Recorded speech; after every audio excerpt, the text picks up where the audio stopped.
Hello everyone. Lots of people asking if the dog is okay from the video the other day on Thanksgiving. That is a great question. Yes, absolutely. I am going to answer it in just a minute. It is freezing this morning. And it's, believe it or not, yes, California does get cold. I think a lot of people tend to be under the misconception that California is like Florida, and that it's like you can just go around in your bikini and your swim trunks all day. And actually, I would say, just to give you an idea of the climate of California, I have about 30 light jackets of varying thicknesses and materials, because not all light jacket weather is created equal, and so that's kind of the continuum in which we operate. It's sort of like, a spectrum between 40 degrees and 78 degrees, typically, but I think that that's great. I mean, it's temperate, so anyway, I did not really expect the video to blow up the way that it did. So, I mean, I guess I was happy about that. I don't know. It was sort of like I don't know. It's just like, really? That crap? But alas. So the dog, Jesus Christ on a cracker. What an ordeal.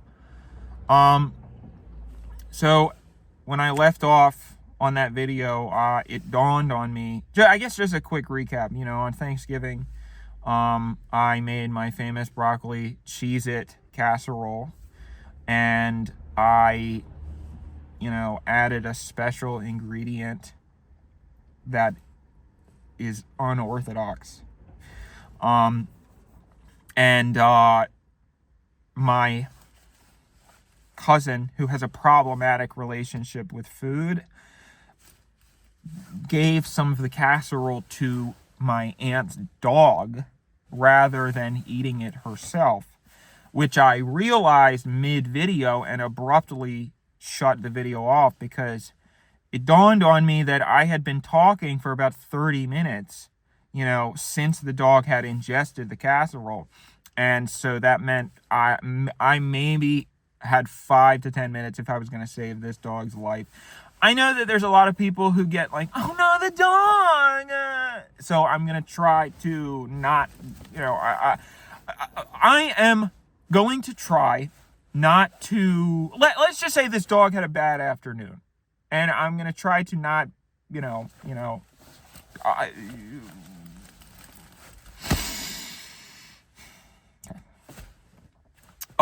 so I came back in the house, and as soon as I walked in, I saw that everybody was asleep, and they were on the couches and in the chairs, and some people were in the bedrooms, and so I sort of was like, hello, to see if anybody was awake. And I heard my cousin was in the bathroom, I think we all know what she was doing in there, but she came back out and said, yeah, I guess everybody just got really tired. And I said, where's the dog? And she said, he's over here. Why? And I went over, and he was sort of taking a little nap, and so I said, well, yeah, man, all right, I guess he seems fine. Has he been exhibiting any odd behaviors recently? And she said, I don't think so. I mean, he's just kind of been laying there. And I said, all right, you need to be 100% honest with me right now. Did you feed this dog any of that broccoli casserole? And she said, no.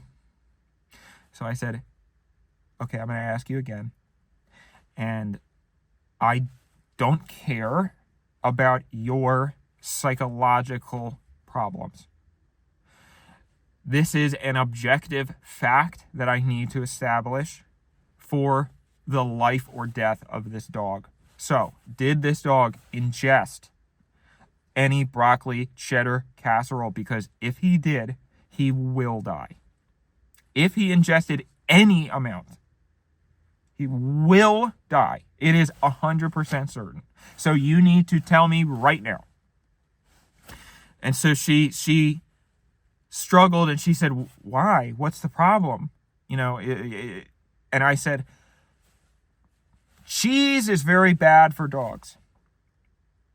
So if a dog eats cheese, they'll die. They won't die in reality, but you know, I was trying to see if maybe I could sort of get away with this for the moment. And so she said, oh my gosh, really? I didn't know that. I was like, yeah, no shit, that you don't know anything. Because your maladaptive mental health behaviors have completely clouded your ability to form new brain tissue. Since you don't eat anything, you don't have any brain matter left because your body's been eating itself alive. So you're a walking stick. All right, I'm sorry. This is getting a little offensive, and I apologize. I was stressed out. You know, it was a stressful situation. And sometimes when you're stressed, you say things that you don't mean, you know. So I walked back over to the dog, and I started going over. I said, hey, Rexy. You know, Rexy's not the dog's name. I don't know what the dog's name is, honestly. I never, you know, I mean, it's just like, it's a dog. I mean, anytime somebody brings their dog around and they're like, oh, this is Bing Bong. And I'm like, okay. So I sort of, Rexy is what I'll name him for the sake of this story. So I started saying, hey, Rexy, you know, how's it going, buddy? And Rexy was just kind of like, so I was like, So I was going to try to see if I could rouse him. So I went over to the doggy treats, you know, that were in the box, and I shook him around. And I was like, Rexy, you know, here's your bullshit. And he still was just like breathing, you know, he was fine, but didn't seem to care about the dog treats when, you know, a half hour ago, those were his only reason to be alive at all. So that, you know, I was kind of like, uh-oh, that's not good, you know. So then my cousin says, I just asked ChatGPT, and she says that the dog should be fine if he ate the broccoli cheddar casserole. We just need to monitor his bowel movements and see if he vomits, you know. And I said, first of all, ChatGPT doesn't know what it's talking about. It just makes stuff up, and half the time it's wrong. So you are too stupid to be entrusted with this information. I'm sorry, but I cannot give you any executive authority in this situation because you cannot be trusted with it. Because you're just too dumb.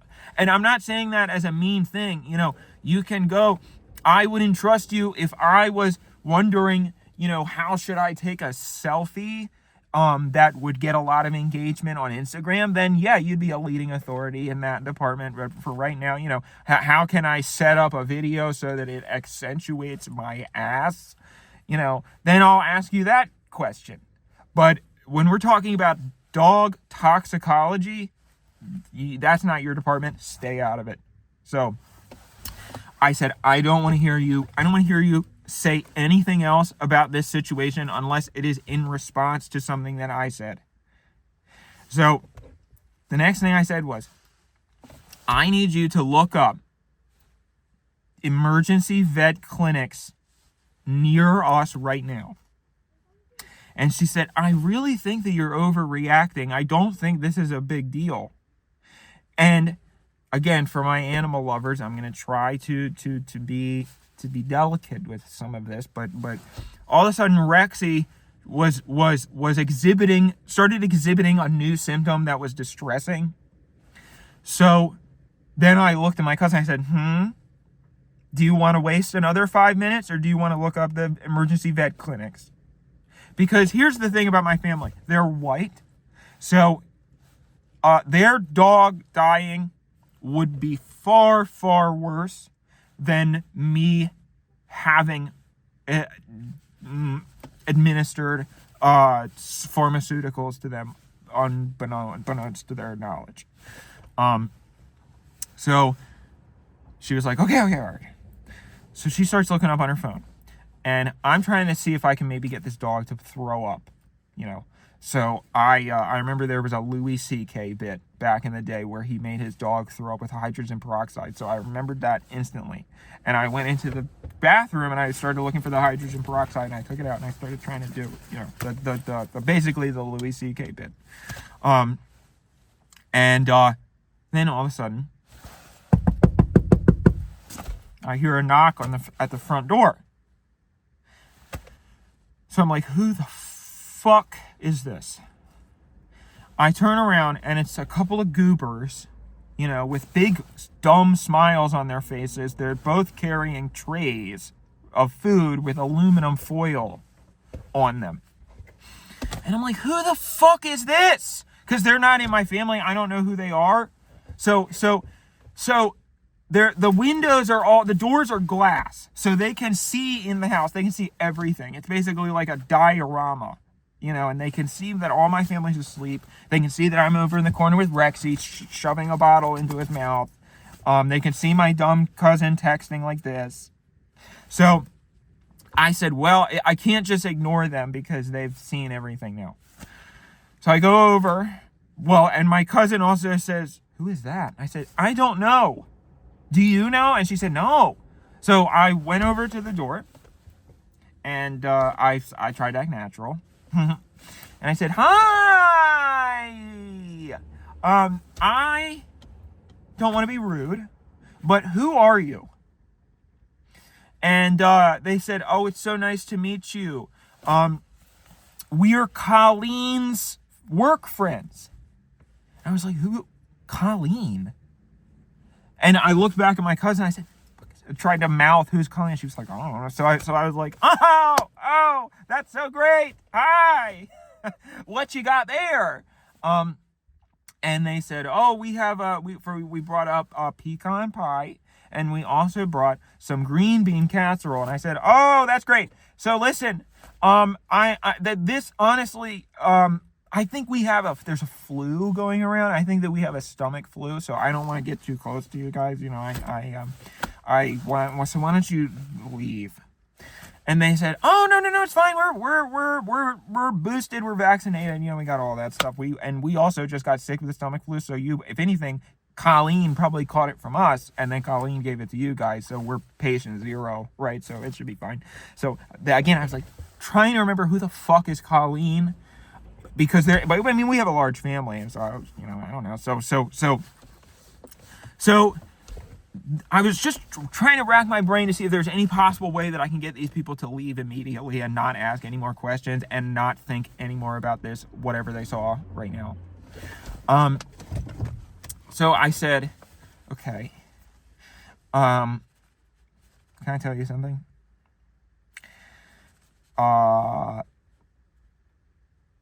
One of my family members just confessed to being molested by Uncle Fred. We don't have an Uncle Fred, but I was just improvising, And I'm sorry I didn't want to bring it up, but it really was, it's just not a very good time for us right now. So why don't you leave? And she said, oh my gosh, actually, you know what? Colleen was telling me about this. And I was like, huh? So she said, no, this is great. We've been talking about this forever. I'm a therapist, not me, the woman. I'm not a therapist. I've never been a therapist. The woman comes in. So I mean, they were acting very, very familiar around this house. So I was like, they must, I don't know who these people are, but maybe they'll eat them. All right. So they come in, and at this point I'm realizing, okay, 5 more minutes have just been wasted. So then I say, all right, another thing is happening. This dog accidentally got into some grapes. So I'm also trying to it's a crazy day over here. And so the man, who hasn't really spoken up very much this entire time, came over and said, well, I am trained in CPR and in emergency medical services. So why don't I try to see what we can do here? And I said, oh, this is great. Thank you so much. Yes, come over here. So he examined Rexy for a while, and he said, this is so odd. And I said, what's wrong? And he said, it's almost like this dog ingested some kind of narcotic or something. And I said, oh my gosh, really? What makes you say that? And he said, well, look, his pupils are completely dilated or not dilated, whatever the word is for when they're small. And the respiratory, it looks like he's breathing, his breathing is shallow. So this is an emergency. So then he said, do you know if anybody keeps around the house? If anybody keeps stuff around the house? And I was like, yeah. Have you met this family before? Yes. There's a ton of that stuff around here. So God only knows. So then he said, all right. Here's what I'm going to do. I'm going to call the station. And I'm going to get somebody to come over here. And I said, hang on a minute. What station? What are you talking about? The radio station? Are you a DJ? Wiki. And he said, no, I am with the precinct. I'm with the LAPD. So I was like, oh, that's great. Great. You know what? The dog's very old anyway. Why don't we just cut our losses? Then this guy starts getting... And I think that I am a very charismatic guy. I like to think that I have the gift of gab. I like to think that I can sort of talk my way out of situations. But there are some people who maybe they're I don't know, they for whatever reason, they just don't trust me. Especially when I talk for a very, very long time. And I'm not sure what that's all about. I mean, I can't imagine why, but this guy, I could tell, was sort of starting to get a little suspicious. So he got up from the dog and he said, why is there 10 people dead asleep in this house? And I said, oh, that turkey, food coma, it'll really hit you like a ton of bricks, right? And he said, So he started walking around and examining everybody. And now I'm thinking, all right, I'm fucked. This is it. It's over. I mean, I don't know if in court he can prove anything, but at this point, just need to fix the situation.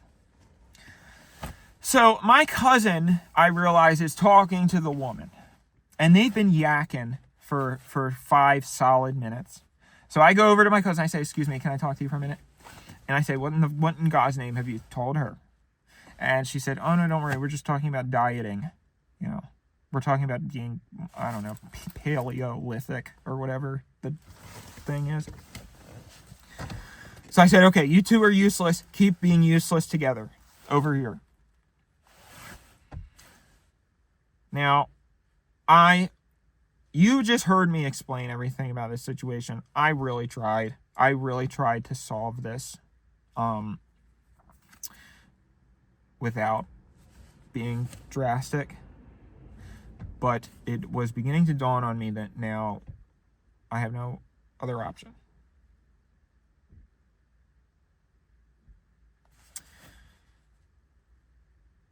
So I go in the bathroom and I get the toilet lid and I come back out and Officer Doodle is still, doing his little investigation. Bonk! Hit him right over the head. The lady starts screaming. So I run over with the toilet lid, bonk her as well. On the head. My cousin starts freaking out and screaming. So I say, shh. Do you want to get the toilet lid too, or do you want to shut up? Keep your trap shut. Now, nobody knows that these people were here. None of them are aware that these people were in this house. So here's what we're going to do. You're going to help me carry both of them back into their car. Okay? And then we'll go from there. So, first we do the big man. We carry him into their little Prius. Put him in the driver's seat. We carry the woman, put her in the passenger seat.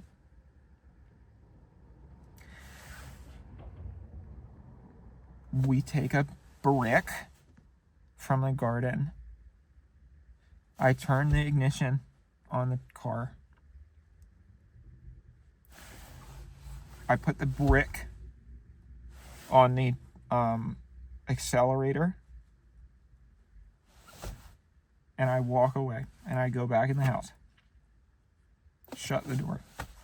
And I say, all right, that's not our problem anymore. Let's focus on problem A again. So I asked my cousin, did you find an emergency vet? And she says, yes. It's this place over in Eagle Rock. Eagle Rock 24/7 vet services.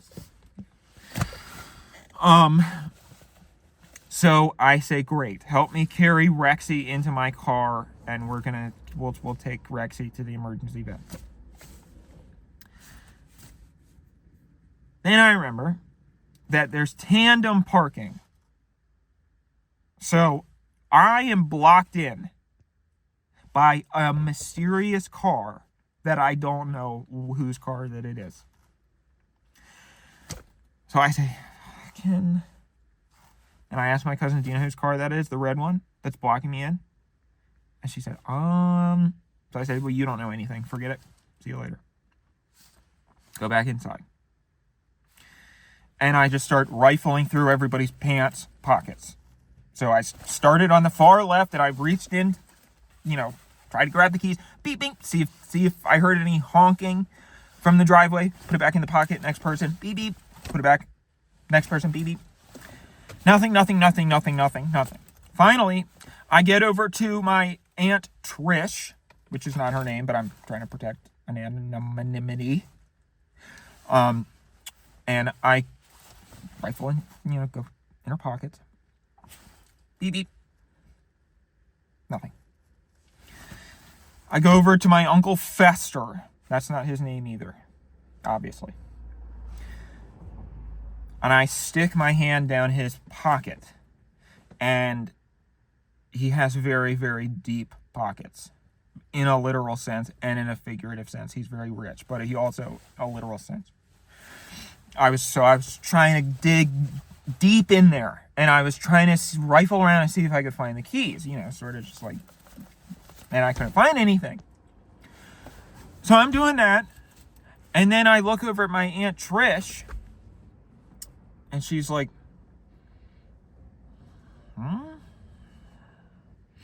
She's looking at me with my hand in my Uncle Fester's pocket doing this. So I freeze. And she's sort of just like staring at me like this. So I start going, pineapple! Because I'm thinking that she'll go back to sleep and then wake up later and think that it was a dream or not remember it. And I was right. Because I was going, pineapples. pineapples. And she went, back asleep. So I say, finally I get Uncle Fester's keys, and that's the car behind me. So I go, beep, beep, beep, beep, beep. I hurry, I run out. Back out, put the car over here, get in my car, back out. I pull up right in front of the front door so that it'll be easy for us to carry Rexy into the car. We both, well, I guess I shouldn't say we, because my cousin is useless in every way, intellectually, emotionally, and physically, because she's so weak and frail, because she's malnourished, that she could barely help me carry any of these people. So even the dog, I was like, surely you must be able to pick up this dog. What is it? It's the size of a suitcase. And that gives me an idea that I put in my back pocket and I save for later in case we need it. So we get Rexy in the car, and he again, for my animal lovers, I don't want to be too specific. At the very least, I would hope that in the world of doggy dopamine, he was enjoying somewhat his experience a little bit,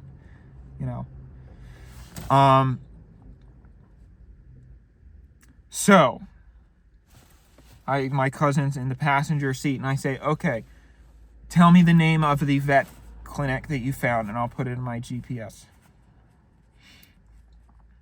So she says, okay, it's called Emergency Vet, Eagle Rock. I put it in. Beep, beep. Put it in my phone. Great. It's 5 minutes away. So start the car, pull out, drive right over. It's just down the road. So I was like, perfect. We get Rexy. We get Rexy out of the car, and he's very heavy. So I'm carrying most of the weight. So I'm like, oh God. We get to the front door. Knock, knock. Hello? Nobody answers. Knock, knock, knock. And I say, it's an emergency. This guy with huge gauge earrings that you could stick your entire fist through looks like he just woke up from a bong championship tournament with dreadlocks, and he was a white man. Answers the door like, yeah, what's up, bro? And I say, excuse me, we have an emergency here. Why is there nobody, why is there nobody helping us with this situation? Isn't this what you're for? And he looks at Rex and he goes, oh shit, bro. Damn, dude. And I'm like, where do we put the dog? Where are your doctors? Where are your veterinarians? And I just start carrying Rexy into the clinic. And he's like, yeah, bro, you can just put him on the pool table, man. And I was like, pool table? What are you talking about? I go in. It's a bar. It is a bar called Emergency Vet. This is why I hate Los Angeles. Because all of these places have these dumb fucking names. These stupid hipster freaks. These yuppies spending mommy and daddy's money trying to come up with their postmodern bar names. So I put the dog on the pool table and I turn over to the Big Lebowski and I say, why would you call a vet clinic? Why would you call your bar an emergency vet clinic on Google? He was like, well, dude, we just think that deep down, we're all animals, man. And this is where you go to. I'm like, shut up! So Now I'm going on my phone because my cousin is over in the corner just I'm kind of mortified. And I say to the guy, can you just get me a Pabst Blue Ribbon, please? And he's like, sorry, bro, we don't have that. And he says, just kidding, of course we do, because this is a shitty place. So he goes over and he gets me one. I drink the whole thing so that I can think. So I close my eyes and I just say, think.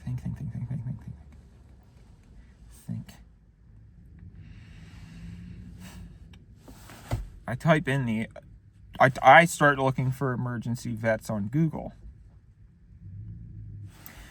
And I find one that is 20 minutes away, which is not ideal, but it's LA traffic on Thanksgiving is non-existent. So it says, of course, open 24 hours, but it also has that little Thanksgiving may affect these hours, So I call the number and I say, hello. And the lady goes, hi, this is the La Cañada Emergency Vet Clinic. How can I help you? And I say, can I just clarify that you are actually an emergency vet and not some bullshit brewery or something that is themed like a vet clinic? She says, yes, sir. What seems to be the problem? So I said, well, I have a dog who accidentally ingested some prescription medication. Prescription, by the way. Prescription medication. So we need to bring the dog over right away. Are you available? She says, yes, bring him right over. So we picked the dog up off the pool table, and I got the Big Lebowski to help me with this because the cousin is useless. Put Rexy back in the car. And again, let's just say I can tell we do not have a lot of time. The vet clinic is 20 minutes away, and I would say we have about 30 seconds based on the looks of things back there. So I step on it, and I am driving as fast as I can because there's nobody on the road. So I'm going as fast as I can. I'm looking, trying to see if the red lights. I'll slow down a little bit at the intersection just to see if anybody's coming, and I'll go right through. We're almost there. And then I say, of course, I see behind me sirens.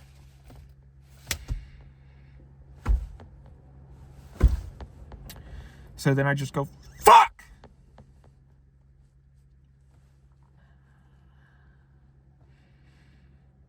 I've played a lot of Grand Theft Auto 5. I do really enjoy that video game.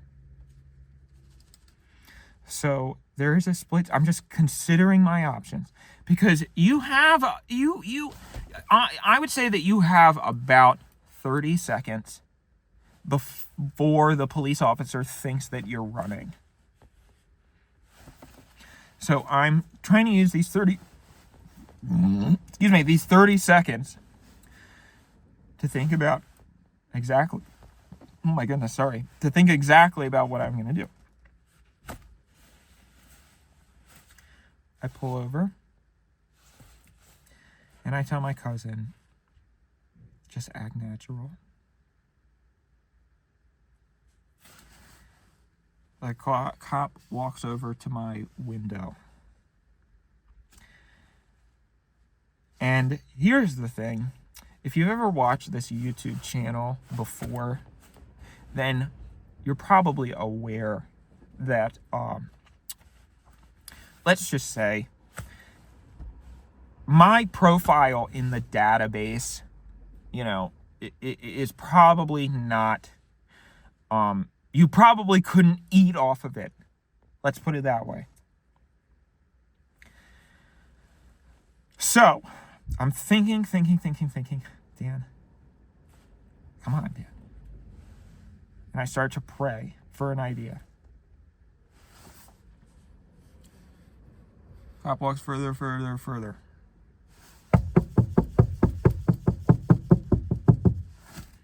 On the window. I roll the window down slightly. And I say, "Hello there, governor. How are you doing today?" And he says, "Hello, sir. Do you know how fast you were going back there?" And I said, I don't know, about 40 kilometers. Governor, I'm from England. I am a English person. So I'm sorry if I was driving in a bad way. And the cop is sort of a little stupefied. And he says, "Well, I clocked you going 110 miles per hour and the speed limit is 35. So I said, "Sir, you're going to have to convert that to kilometers." So I look over at my cousin who's in the passenger seat. And I say, "Take your tits out." And she's like, "Huh?" And I say, "Take your shirt off."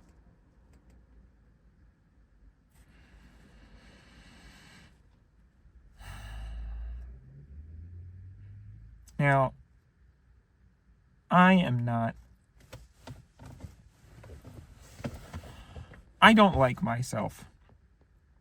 Can I just say that? I have a lot of problems. I'm not a good person. I know this, so you don't have to tell me. Look over at my cousin again. And she's like, "No."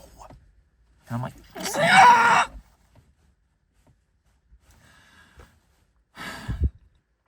So, at this point,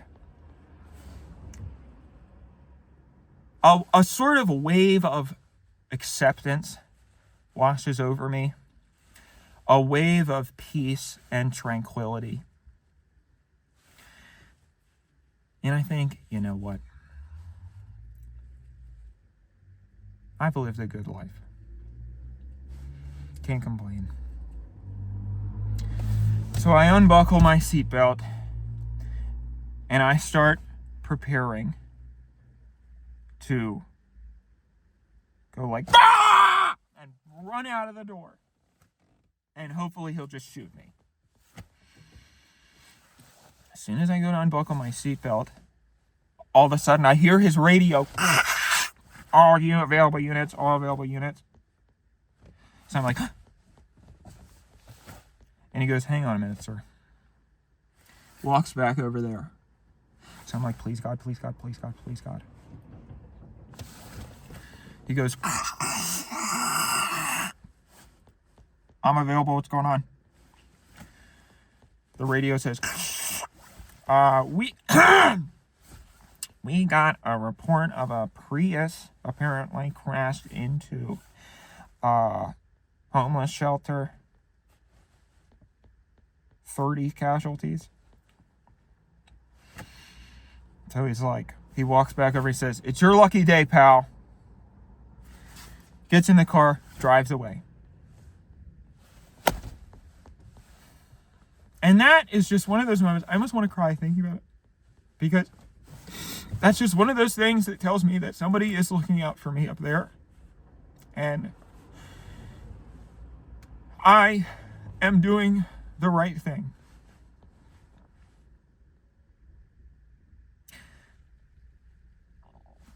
So I look back at Rexy.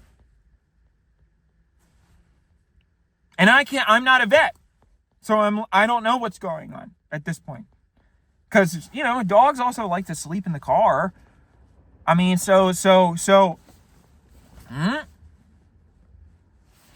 I keep going to the emergency vet. About 5 minutes away. We arrive. And it looks to be a normal veterinary clinic from what I can see. You know, there's a gate in the front and with a number on it that says, call this number if you're here. So I say, boop, boop, boop, call the number. And I say, hello, I just called recently. I have a dog who ingested narcotics, Rexy. She says, oh yeah, I'll buzz you in. Bzzzt. Gate opens and we drive in.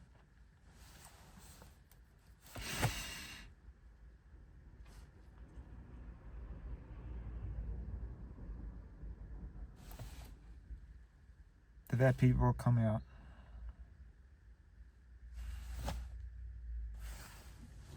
I get out and I open the door. And as soon as I do, Rexy leaps right up and starts going,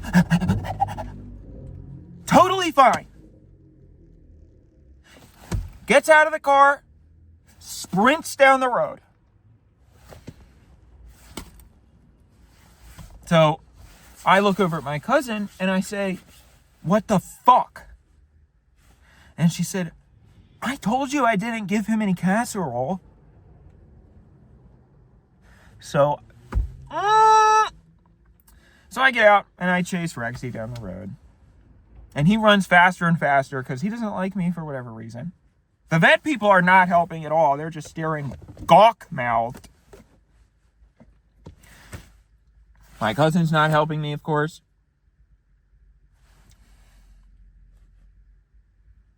So I say, you know what?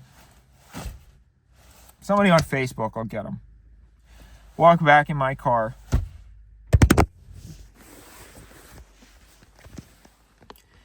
And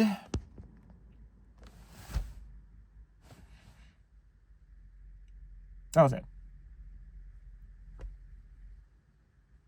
You know,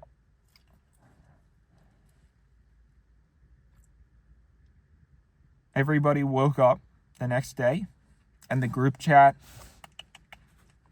started blowing up, saying like, holy moly, I was exhausted last night. I guess I must have went right to sleep. And everybody was like, yeah, I went right to sleep too, you know, blah, blah, blah, blah, blah. Great Thanksgiving, y'all. And so I texted back and I said, yeah, I got super tired, so I just left. And then they said, I guess we must have left the door open because Rexy's gone. And then there was a laughing emoji. So I was like, huh? So I say, uh-oh, is everything okay? Do you need help looking for him? And she said back, my aunt, no,